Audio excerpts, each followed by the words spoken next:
Hey guys, I had a few of you guys popping in and asking for sort of an update on where things are right now and how things are going.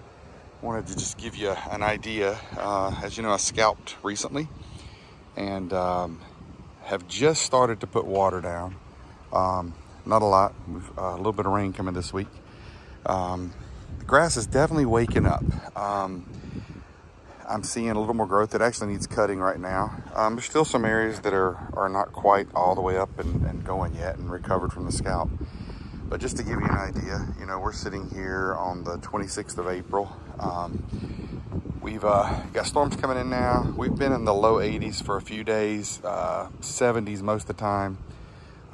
Overnight lows in the 40s or something like that. So, you know, it's not ideal yet. I don't think this is fully woke up yet from a lot of stuff I see online.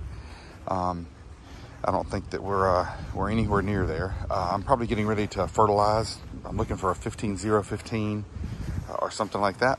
But I'm mowing at about 2 inches of height. And as you can tell, my yard's not perfectly flat. So there are areas that when I scalped got a little lower than others, but it's all popping back up. Goals for this year is to work on a couple of areas of the yard that are suffering. Let me go back to a regular instead of wide here. That are suffering from my own doing.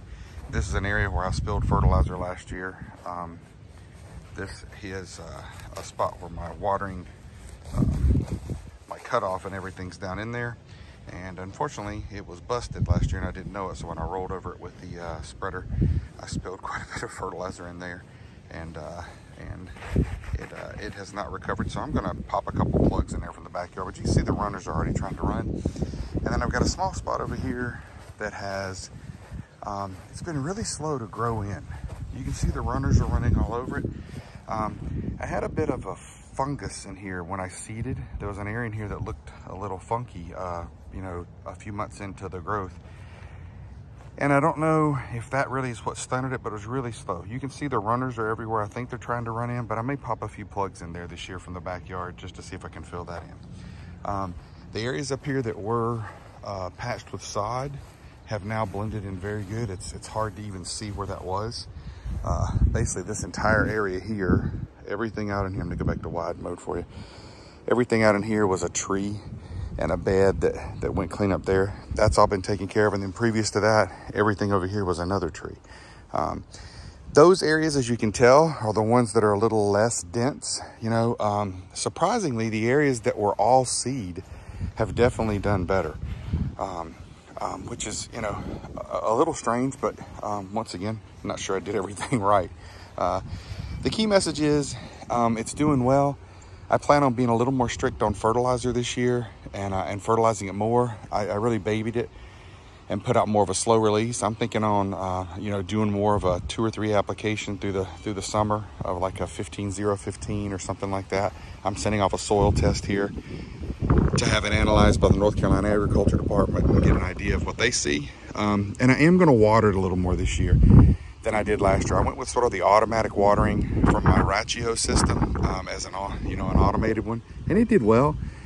But I see people online that just intentionally give it more water, even though it'll survive well without much water.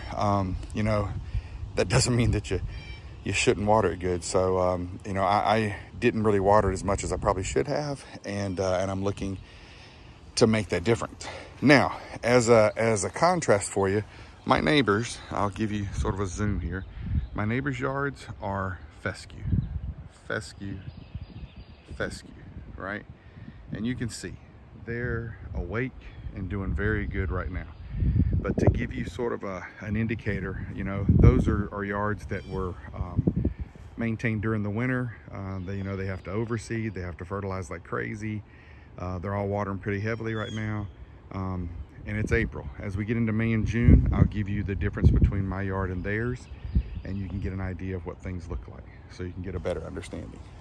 All right, guys, if you have any questions, fire them at me here. Put some comments below.